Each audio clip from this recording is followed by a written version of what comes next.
Hello. The following is a problem that I think will be great for helping you to prepare for the Algebra EOC. Please take a look with me. You'll see it says that we have four linear functions, f, g, h, and j, and that they're defined as follows. You'll see that f of x is defined symbolically with an equation. G of x is defined graphically with a graph. H of x is defined verbally with a word problem, and j of x is defined numerically with a table. And then you're asked four things, actually. You're asked which function has the greatest y-intercept, which function has the greatest x-intercept, which function has the greatest slope, and which function is equal to 7 when x equals 4. Well, let's find out. Well, first, when you see f of x, which is defined symbolically in an equation, I hope you recognize that that is in slope-intercept form, which is right on your reference sheet. You'll recall that is y equals mx plus b. Again, that's the slope-intercept form. B represents the y-intercept. So we can read those right out of the equation. Notice that little m here, which represents slope, is the coefficient of x, meaning it's the number in front of x. If we look at our equation, there is no number in front of x. So we understand that it could just be a 1 in front of it, because that wouldn't change anything. So that means that our slope is equal to 1. And if you look in the plus b position, we have plus 2, so we know that our y-intercept is 2. That means all we have to find is our x-intercept. Now let's think about what you know about x-intercepts. Think about every x-intercept in the world. Every x-intercept in the world is on the y-axis. Is on the x-axis. That's why it's called an x-intercept, right? If you think about all x-intercepts, aren't the y values of all of them 0? Think about it. If you're on the x-axis, you're not going up, you're not going down, so the y value would be right on 0 for any point on the x-axis. So to find an x-intercept, all you have to do is set y equal to 0 and solve. Remember that f of x, or g of x, or h of x, or j of x, etc., they're just fancy names for y. So this equation over here really says y equals x plus 2. So if we take y equals x plus 2, and then think about the fact that every x-intercept's y value is 0, that means that a strategy for finding the x-intercept is simply to set y equal to 0 and solve. So let's do that. Let's put a 0 in place of y and solve for x. To get x by itself, subtract 2 from both sides, and you'll get that x is equal to -2. So now we have our x-intercept of -2. Next up, let's look at this graph. We should be able to read all of these items right from this graph. Let's see, what's the slope on this graph? Well, slope is the movement between one point to another. So find any two good to read points on this graph, things that are right in the crosshairs. Here's a good point, and here's a good point. We can see that the slope rises 3 and runs 1. So the slope is 3 over 1, and 3 over 1 is just equal to 3. So we have our slope already. Remember, b means y-intercept. So if we think about our y-intercept, we just see where does this thing cross the y-axis, and this thing crosses the y-axis at -3. As far as our x-intercept, we can just read right off our graph where our graph crosses the x-axis, and it crosses it right at 1. So now we have all of those things.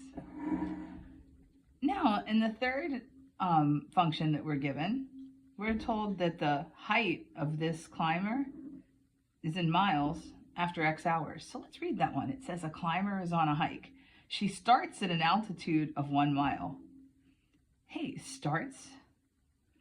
That sounds like begin. We started our y-intercept. So that means that our y-intercept is 1. Then it says after 3 hours, she has climbed 4.5 more miles. Well, that's our movement. Remember, slope is a rate of change or a movement between points. So in other words, we imagine that we have a graph of this relationship between time and height. So our climber's height depends on how much time has passed. Now she starts at 1 mile high. Then it says after 3 hours, she's climbed 4.5 more miles. So she goes 4.5 more miles up after 3 hours have passed. In other words, her rate of change will be found by taking 4.5 miles divided by 3 hours. And 4.5 divided by 3, you can put that right into your TI-30XA, which you're allowed to use on every question, would give you that the slope is 1.5 miles per hour. We'll just say 1.5 right here, since we're just comparing the numerals. So we have a y-intercept of 1 mile. We have a slope of 1.5. Well, heck, we can write an equation now. We can use good old slope-intercept form. And there's our equation.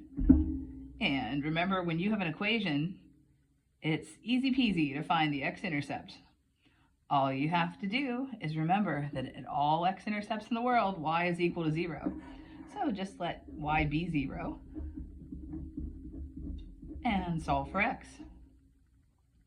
To get x by itself, both 1.5 and 1 are in the way, and 1 is loose. In other words, addition is a weaker operation than multiplication. So we have to undo the addition first by subtracting on both sides of the equation. And we get -1 equals 1.5x. Then, dividing both sides by 1.5, we'll get -1 divided by 1.5. You see, we divided both sides by 1.5. So now we have x equals -1 over 1.5. And if we just put that right in our calculators and just divide them, and you take 1, make it negative, divided by 1.5, you will get -0.6666666, also known as -0.6 repeating. That little symbol means repeating. Or if you put this in with the ABC button, you'll actually get -2/3 as an answer. Either way, we have a value now for our x-intercept. Okay. All right, last but not least, we have j of x given to us in this table. So we're going to try to extract our information from this table. Why don't we start with slope? Remember, slope's formula, which is one of the few you do have to memorize, is that it's the difference between y values over the difference between x values, also known as the change in y over the change in x. Change is often signified by the Greek letter delta. So the change in y over the change in x. Well, let's see. These y's, you could take any two of these y values. Remember, j of x is a fancy name for y. And you could just see the difference. Hey, I think it'll be easy to do this one. We could just do 5 minus 1 is 4. So we know the change in y is plus 4. And we can do 1 minus -1 and find out that the change in x is 2. In other words, when y goes up by 4, x goes up by 2. That's rise over run. So we have 4 over 2. And of course, 4 divided by 2 is 2. So we have our slope. Let's talk about y-intercept now. What do we know about y-intercepts? Well, anytime you're on a y-axis, what's x's value? When you're on the y-axis for any y-intercept, x's value is 0. So we're wondering, when x is 0, what does y equal? Well, see how that 0 is halfway between -1 and 1? That means this y value that goes with 0 is going to be halfway between 1 and 5. Well, between 1 and 5, we have 2, 3, 4. What's right in the middle of all that? 3. Another way you could come up with that is you could take the average of 1 and 5. You could add them together and divide by 2. And that would give you the number that's between them. So, one more way we could even think about that is that just like 4 over 2 is 2, so is 2 over 1. So anytime we go up 2 on the y's, we'd go up 1 on the x's. So 0 and 3 go together, which makes 3 the y-intercept. I could do something similar over here and figure that 0's here and try to work out what x value would go with it for the x-intercept. But I think our easiest route here is to go ahead and put it into slope-intercept form. And then think, well, if I want to find the x-intercept, I just set y to 0. And getting x alone, I would subtract 3 from both sides. And I'd get that 2x equals -3.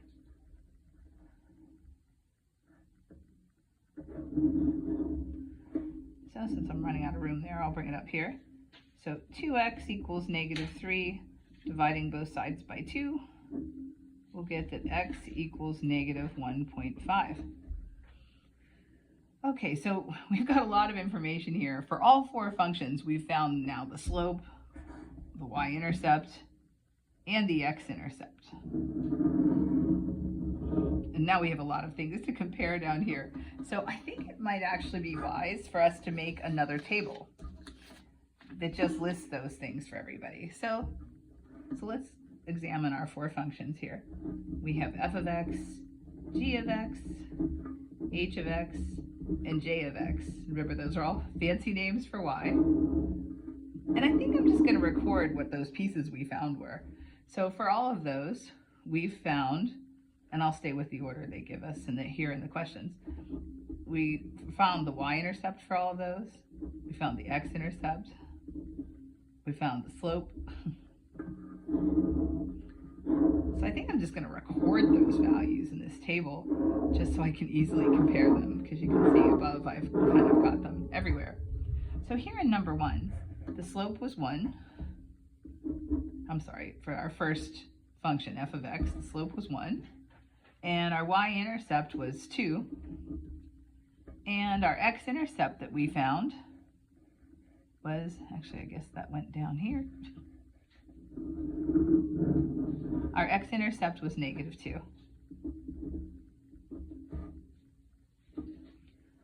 Okay, for g of x from our graph, we found that our slope was 3.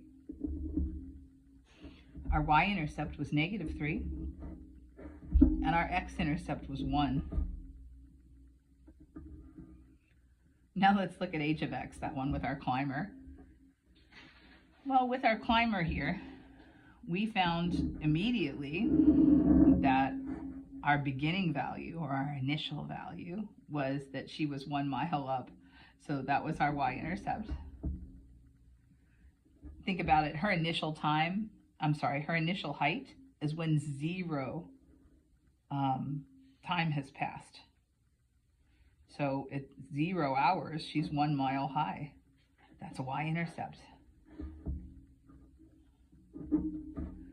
Then we found her slope by looking at the change in her miles over the change in her hours. And we found that slope to be 1.5. Then we were able to use our slope intercept form and let y be 0 to find that x-intercept. And we proceeded from there and got that it was equal to -2/3, or if you prefer the decimal, negative 0.6 repeating, or negative 0.66666, etc. Then for our last little table here for j of x, we found out that our slope was 2 because the change in y over the change in x was 4 over 2. So our slope was 2.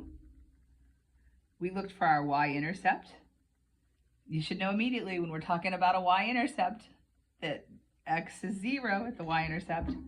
So we found out when x was 0, our y-intercept was 3. Then once we had that information, we went ahead and put it into slope-intercept form. Then we were able to find our x-intercept easily, because if someone asked you, hey, how do you find the x-intercept from an equation? You should be able to say, oh, I let y be 0 and I solve for x. So we did that, and we got negative 1.5. So let's check those out. All right. So now we're going to check and see, who has the biggest what. So look at y-intercepts. If we look at our y-intercepts, clearly our largest y-intercept is with j of x. Let's look at our x-intercepts. Who has the biggest one here? Well, let's see. This one's negative, that one's negative, that one's negative. So certainly a positive is bigger than all of them. And then if we look at our slopes, we can see our largest slope here is a 3.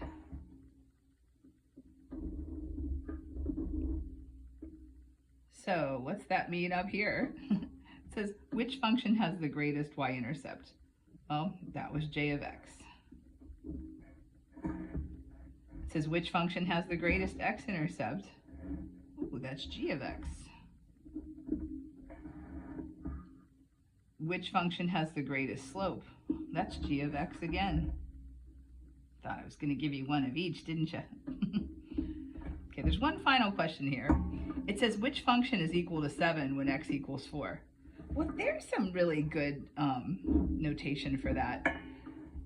I have an idea. Let's write our equations for each one of these here.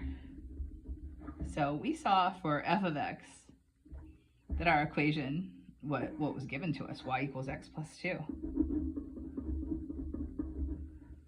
Then for g of x, we saw that b began at negative 3, that's our y-intercept, and then it moved up 3 over 1, rise 3, run 1. So our slope was 3, and that led us to our equation, or could lead us to our equation, which is y equals 3x minus 3, with our slope and our y-intercept plugged in there. It's not too bad at all to read an equation for a line from its graph. Then when we looked at our word problem, we found out that the slope was 1.5, and we knew our initial value was 1. So that meant that our equation then was y equals 1.5x plus 1. And then for j of x, let's see, for j of x, we found out that our slope was 2 and our y-intercept was 3.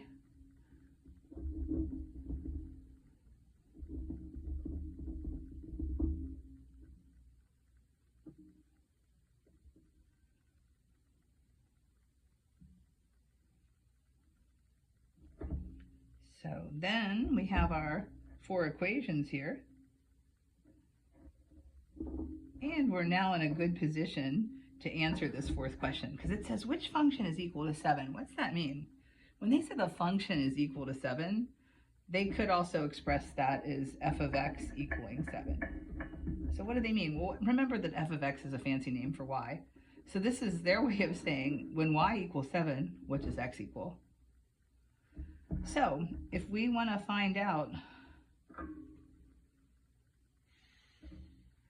that, we could plug in a 7 for y, but actually they give us both values here. They say which function's equal to 7 when x equals 4. So in other words, we can actually just find out which function, when we plug a 4 in for x, gives us a 7 for y. So we want to know which of our 4 functions this is true of. And you could put an f here, a g, an h, or a j, depending on which one you're on. Well, let's find out. So here with our first function, we're going to say, okay, when we put in a 4 for x, what do we get? When we put a 4 in for x, the y value that pops out will be a 6. See how this looks just like this, but with a 4 plugged in for x. Then for g of 4, we'll plug a 4 in for x. That'll give us 12 minus 3, which is 9. So neither one of those is a 7 so far. All right, so for h of x, we'll plug in our 4 for x. And when we plug in a 4 for x, we'll have 1.5 times that 4 plus 1. Well, 1.5 times 4 in our calculator will give us 6, and then 6 plus 1 is 7. Yay! So that's equal to a 7. And that's what we were looking for, right? And we wanted to know when it would be equal to 7. Let's check the last one just for good measure. Make sure there aren't two of them. So when we plug in a 4 into j of x, we'll get 2 times 4. See, I'm just putting that 4 where the x was. Plus 3. And that's 8 plus 3, which is 11. So, who did it happen for? It happened for h of x. That's where f of 4 was equal to 7. So there's our final answer. So here's what you can do to practice this problem. I think you understood it as I went through it, but that's not the same as you doing it yourself. So you can stop by me this week and pick up a paper version of this, or you could just simply write this problem down and just try it yourself. If you need to lean on the solutions, then you can play the video again, or you could write it all down as you go through it, which you should do anyway to just go through the problem. And just repeat that process as many times as it takes until you can do this whole problem accurately by yourself. Hey, good luck with your studying. If you try your hardest, I'll be proud of you in all cases. Take care.